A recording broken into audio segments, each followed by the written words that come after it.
Hey up, it's Steve from the old Yorkshire Geek, and it's list time again, yay! But it's not a Star Trek list this time, we're looking at Stargate, yay!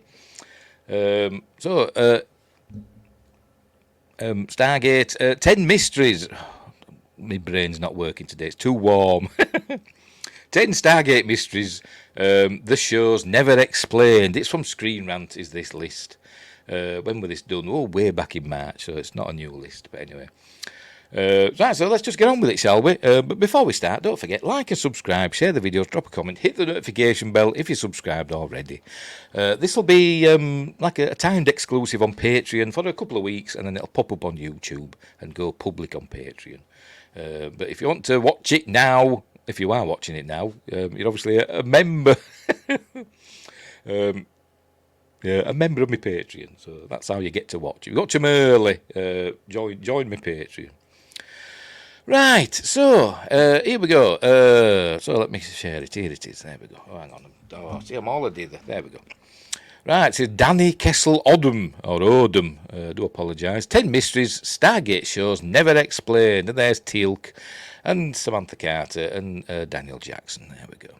As impressive as the Stargate shows are, the article begins, they left many questions unanswered and many mysteries unexplained. The sci-fi franchise started with the eponymous 1994 movie that became a huge hit. However, it has expanded to include 1 film, 3 TV shows.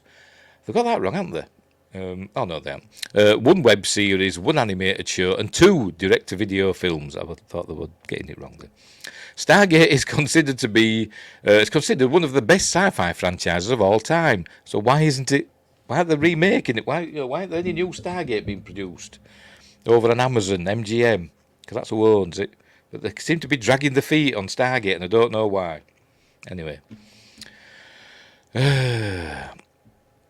All 8 Stargate movies and shows are impressive and deserving of recognition, even Stargate Universe, which was cancelled after just 2 seasons, because it started off too slowly. That's the trouble with it. They were going for a different feel, and it didn't work really with the fans. But it started getting better towards the end, but it was too much too late, and it got cancelled. Anyway. Despite how well done the franchise is, the Stargate TV shows, Stargate SG-1, Stargate Atlantis and Stargate Universe do have one notable flaw. The writers weren't the best at wrapping up loose ends. Throughout all 3 series, many big questions went unanswered.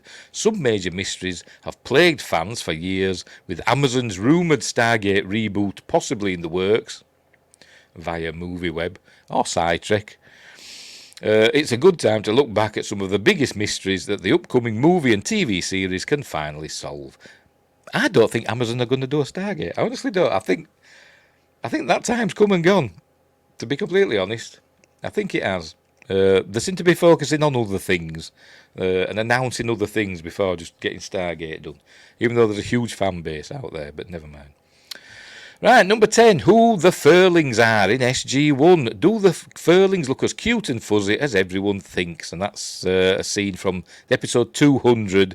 But this isn't what the Furlings look like, but they're supposed to be the Furlings. But that was like a comedy episode. Right, the Furlings are mentioned many times throughout Stargate SG-1, revealing details about the aliens. The Furlings, Ancients, Asgards and Nox were the alliance of 4 great races. It's presumed by Colonel Jack O'Neill and Geordie Lowe that the Furlings would look cute and fuzzy based on their name. I'm sorry, I don't know who Geordie Lowe is. I can't remember. I'm sure Windgrace knows, but that's the name I've forgotten. Despite this, they never actually appear throughout Stargate. As such, it's unclear if all the assumptions made about the Furlings were true, with a Stargate film and TV series reboot in the works at Amazon. Or is it?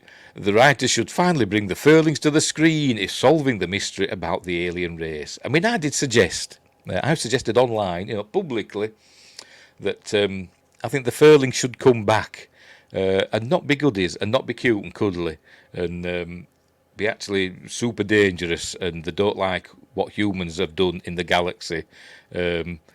Because we've kind of gone across the galaxy, kicked over all the the ant hills, and basically stamped our mark on the galaxy, haven't we? In SG-1, and to another extent, Stargate Atlantis, but in another galaxy.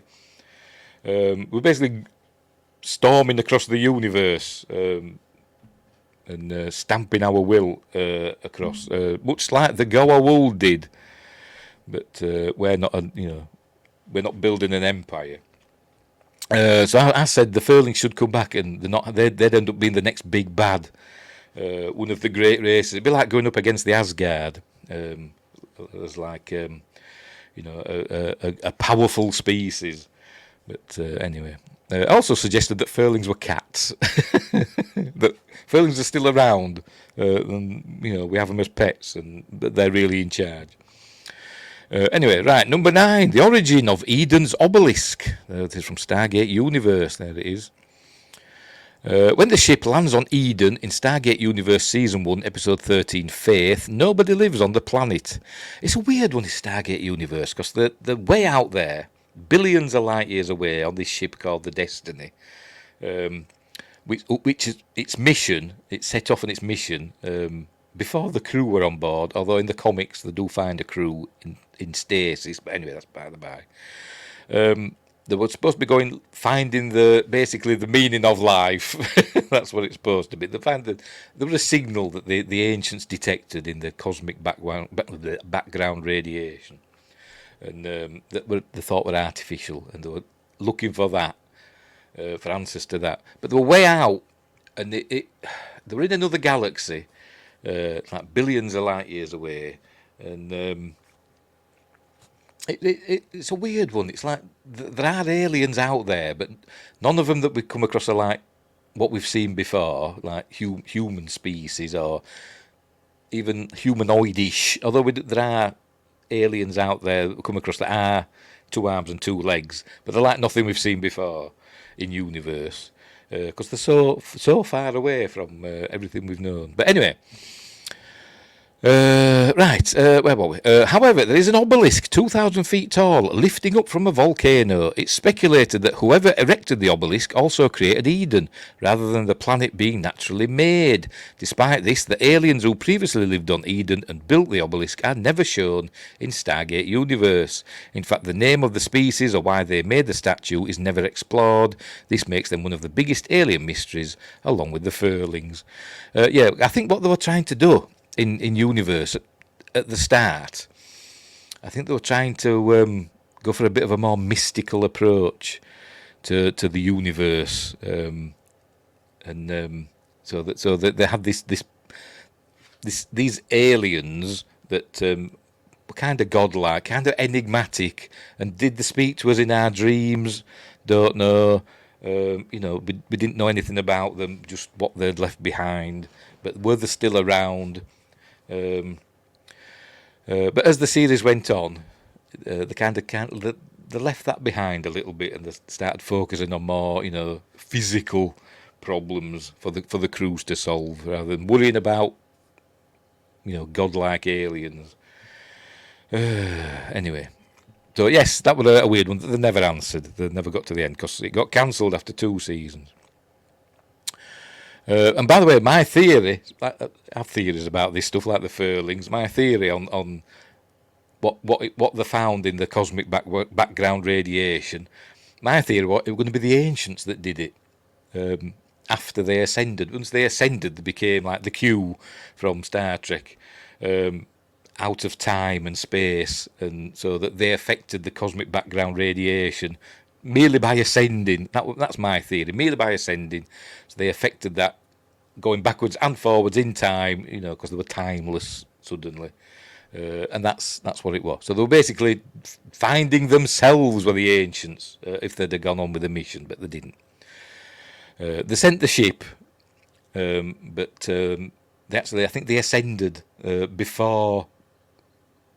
They found the way to ascend before they put a crew on the ship. So the ship was still going automatically. There were actually 2 ships, or several ships. There were the Destiny and there were siege ships that were planting Stargates along the route. Anyway, right, that's by the by. Right, number 8. What happens with Sam and Jack? This couple deserves a conclusive ending.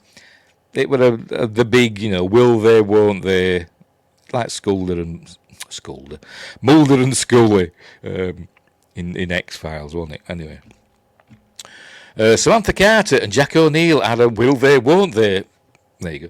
Couple in Stargate SG-1, but there was never any payoff in this show. As such, it's assumed that they never get together. In the deleted scene of Stargate Atlantis Season 4, Episode 16 Trio, it's revealed that Sam and Jack are in a relationship with each other. This only raises more questions than it answers, though. It's unclear how the couple went from their dynamic in Stargate SG-1 to being in an official relationship in Atlantis. Additionally, there had to be a reason why they kept their relationship a secret. Note, Sam and Jack are a fan favourite couple who appear in all 3 Stargate TV shows. Yes, they do. But then again, I think apart from Teal'c, I think all of the other Stargate main characters have been in all 3 Stargate series.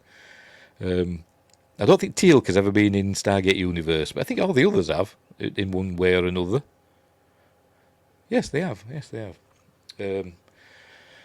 From SG-1, not Atlantis. Although some Atlantis people, like Rodney, did appear in Stargate Universe. But anyway, so yeah, but I think it's like supposed to be like common knowledge that they did end up getting married, and I think in another, in an alternate timeline, I think they did get married, didn't they? But I think in this one, I think it's kind of common knowledge that they did. But it wasn't a big deal. They didn't make a big deal out of it, did they? Apart from the wedding in 200. But 200 were a special episode. Anyway.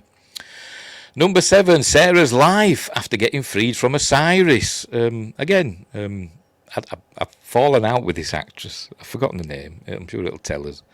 She was supposed to appear at a Stargate convention that I were attending, and then she said, she cancelled it, saying she had filming or something like that. But I think on the same day, then turned out she would appear at another convention. I think in Wales Comic Con or something like that. So she'd gone to that one instead of the Stargate convention, which kind of annoyed me. I probably thought she could make more money at the Wales one, which got me really, really cross, and I fell out with her because of that. But anyway. Throughout Stargate SG-1, Sarah is the unwilling host of Osiris. Well, not throughout. She wasn't in it that long, to be completely honest. But anyway. The Tok'ra free Sarah from Osiris by extracting her. Because Sarah doesn't join the Stargate program, they presumably debriefed her and let her go back to being a civilian. Still has had to sign, free, what they call it? Thingamabobs, secret act thing, what they call it, I've forgotten. However, she still has an abundance of knowledge from her time with Osiris. As such, it's a mystery what her life looks like after she becomes a civilian. I reckon she probably works with Stargate Command. They'll have basically drafted her into it, and they'll have said, because of what you know, we can't just let you run about. You're going to have to just work within Stargate Command. And, tell us what you know, and, but we'll let you... You can have, a position. There'll be because there's loads of doctors and stuff, isn't there, in Stargate? They might have even let her go off world. She might have been, an Alpha Site or another place doing research. Because she was like Daniel Jackson, wasn't she? She was an archaeologist. So, but anyway, the only glimpse that's given of her life after this occurs is the short story "Dude, Where's My Spaceship?" In Stargate SG-1, Stargate Atlantis, Points of Origin, rather than on TV. So I'm guessing, is that a comic? I don't know. But yeah, so I think she's probably still in Stargate, the Stargate Command organisation, doing her Daniel Jackson-y kind of things. That's what I think. Or she's locked up deep in a vault in Area 51, along with that Goa'uld. Is it? Oh no, they let him go, didn't they? I was thinking of him always eating. But no, they let him go and Baal killed him, didn't he? Anyway, what happened to the Tollans? I thought they got destroyed by the Goa'uld. But anyway, let's see. In Stargate SG-1 Season 5, Anubis sends Tanith to attack the Tollans. They develop weapons to defend themselves, but the Stargate program destroys these weapons, allowing the assault on the planet. The ship that the ships that try to escape the attack are wiped out, and by the end, it seems like none of the Tollans are left alive. However, this is never directly confirmed. This remains one of the biggest mysteries of Stargate. The Tollans could all be wiped out. If they aren't, though, Stargate SG-1 leaves the question open as to how they recovered and built a new society. I don't know, I thought it was just, presumed that they'd all been wiped out by the Goa'uld. Windgrace I'll know again. I can't remember the details of. They had like cloaked weapons and stuff, didn't they? And I can't remember what happened. I'm blanking on it. But I think they were just, presumed that they'd been wiped out. Maybe they're the colonies somewhere. I don't know. But they were stuffy, weren't they, the Tollans? And probably what we'll end up being like when we, are a few hundred years in the future. We'll end up being like the Tollans. Or is it Tollans? I don't know. Anyway, number 5, the new location of Atlantis. And there it is. There's Atlantis in the San Francisco Bay, looking at the Golden Gate Bridge. It's cloaked, so nobody can see it. And they've got like holographic things to make it look as though there's not a big hole in the sea. At the end of Stargate Atlantis, Atlantis lands in the San Francisco Bay. They are hidden so that nobody can see them. When it landed, though, does it land really, really softly so that there's no wave? That bloody big tidal wave. Tsunamis flooding across San Francisco Bay. Anyway. This allows for a nice final shot where the team sits looking at the Golden Gate Bridge with Atlantis in the background. No, the Golden Gate Bridge is in the background. We can't see Atlantis. It's the perfect way to end the series because it were cloaked. However, there's no way that Atlantis can stay where it landed because ships sail through the San Francisco Bay and one would inevitably crash. As such, a big mystery in the Stargate franchise is the new location of Atlantis, after the finale episode of Stargate Atlantis. Well, it was supposed to go back, wasn't it? It was supposed to go back. I did a video, didn't I, quite recently, about Season 6, the unmade Season 6 of Stargate Atlantis. Joseph Malozzi did a tweet, X-post, whatever you want to call it, about, what the scripts, they had scripts, if not written, but worked out, what the plan were going to be. And they were going to go back to the Pegasus galaxy and then to another galaxy, I think Triangulum, in Season 6. And Elizabeth Weir were going to come back. The real Elizabeth Weir, not a replicator one, a real one. The real one, which would have been cool because I liked Elizabeth Weir. Anyway, right, so there we go. Number 4, what happens to Destiny in Stargate Universe? And there's Destiny. Going faster than light, not in hyperspace, it's going faster than light. In Stargate Universe Season 2, the Destiny has its own consciousness or artificial intelligence, allowing it to speak with the crew. Additionally, Destiny has its own personality, motivations and perspective. Does it? I never noticed that. But anyway. However, the ship suddenly stops communicating as soon as Dr. Nicholas Rush shares his knowledge about the visions with the crew. This is, I don't really know either. Again, I think this was maybe just one of the weird things that they'd put in to make Stargate a bit more mystical. But anyway, it's never established why the visions stop. It could have been argued that, part of it was Nicholas, not being Nicholas Rush, Dr. Rush, not being all there or under a lot of strain, but I don't know. Or it could have been these aliens from the Eden. Who knows? It's never established why the visions stop, where Destiny goes, and whether the ship is alive. Moreover, it's unclear why Destiny chooses to speak to the crew using familiar faces. Well, because there's another one, isn't there, where one of the scientists dies. I think he's in the chair, isn't he? Dies in the chair, the control chair, and they see him. Well, people have visions of him, don't they? The Stargate reboot at Amazon could use this story choice from Stargate Universe, making the ship a sentient being. I don't think it's a sentient being. I think it just, it's just the way it communicates. I won't call it, as an entity unto itself. It's just the way it works. I think. Anyway, the Destiny interface chair. Oh, here we go. That's what we're talking about. And Dr. Jeremy Franklin.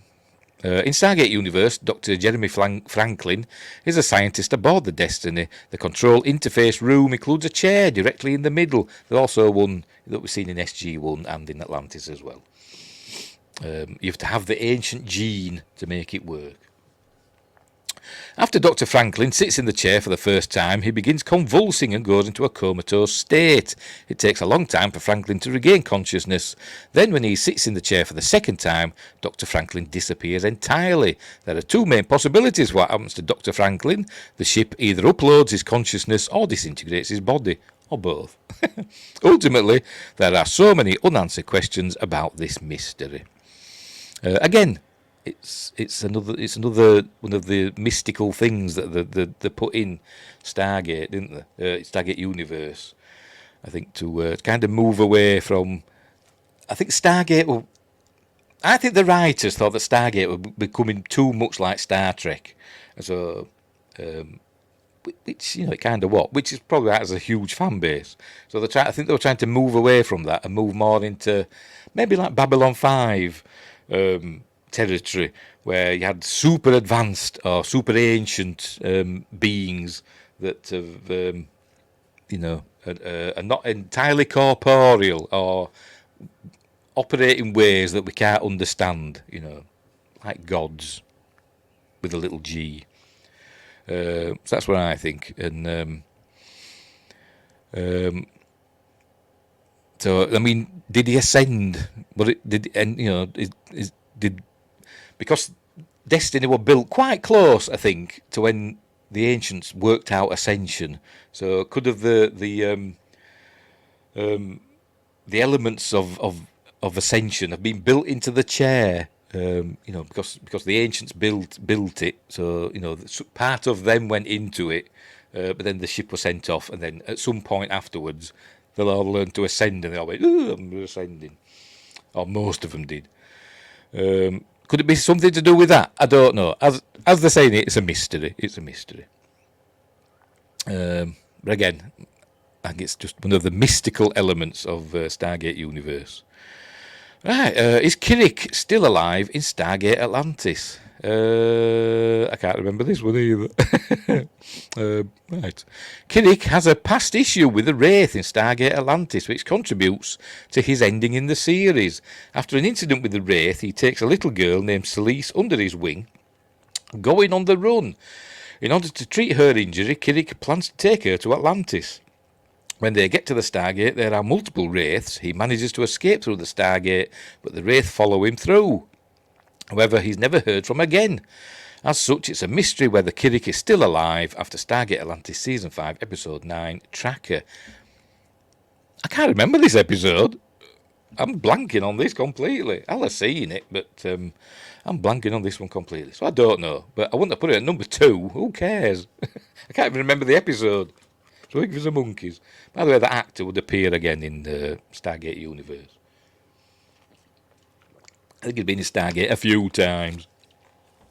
They do that a lot in Stargate as well. It's another mystery of Stargate, why they keep using the same actors for different roles. And number 1, what does cut the green one mean? Alternate Mitchell gives a cryptic message. This is one that's gone over my head as well. I have no idea what he's talking about. Okay. No, I do get it. It's talking about bombs, isn't it? In Stargate SG-1, Season 9, Episode 13, Ripple Effect, Mitchell encounters an alternate version of himself that tells him when the time comes, cut the green one. All right. Yes, I do remember that. This seems like a very important comment that could come up again in the series. However, Mitchell never encounters a situation where that statement comes into play. It's a massive mystery. Well, I mean, they only did 2 seasons, didn't they? They cancelled it after Season 10, didn't they? It's a massive... and 2 movies. It's a massive mystery where what the alternate Mitchell was talking about. Either the Stargate SG-1 writers forgot about this, probably not. The alternative Mitchell is fooling around when he says this, or the original timeline finds a way to avoid whatever circumstance the character was talking about, or we just never got round to it. That's probably what it is. I don't think they forgot about it. I think that they got round to it eventually, if it had continued, but it didn't. So it was just a throwaway line. And a mystery, which is, which is fair enough. But it's obviously about, disarming a weapon of some sort, innit? Because you cut wires and stuff, don't you? Cut the green one. They always say cut the green one, don't they? There we go. So, and that's it. So there we go. So that's the end. Not a particularly good list, in my opinion, but whatever. I can't think of any others off the top of my head. I should have done more research, shouldn't I? I think the main ones for me are the Furlings, the Eden aliens from Universe. And that's about it, really, to be honest. And I want to know what happened to Atlantis. After season 5. I know, it was planned that we were going to go back, but I want it, in canon, on screen, and also what happened to Destiny. We all want to know what happened to Destiny, because they were jumping between galaxies, weren't they? The crew were in stasis, apart from Eli. He obviously, they'll planned what to do for season 3, but it never happened, did it? So they did a comic, which I don't think were particularly good, where they did find some ancients in stasis in another part of the ship, well, Eli did, and they bring them out of stasis and repair the Destiny, bring all the other SG crew out of stasis, and I think there's a bit of a fight for control of Destiny, but I think the ancients, I think they die. I think, do they? Of the plague or the disease or whatever that the ancients contracted. But I could be wrong. It's a while since I've read it. I've forgotten. Anywho, so there we go. So that were 10 mysteries Stargate shows never explained. But we want to know the Furlings and the Stargate universe aliens and what happened to Atlantis after season 5. And don't really give a monkeys about Sam and Jack or Sarah or the Tollans, really. We just thought they were wiped out by the Goa'uld.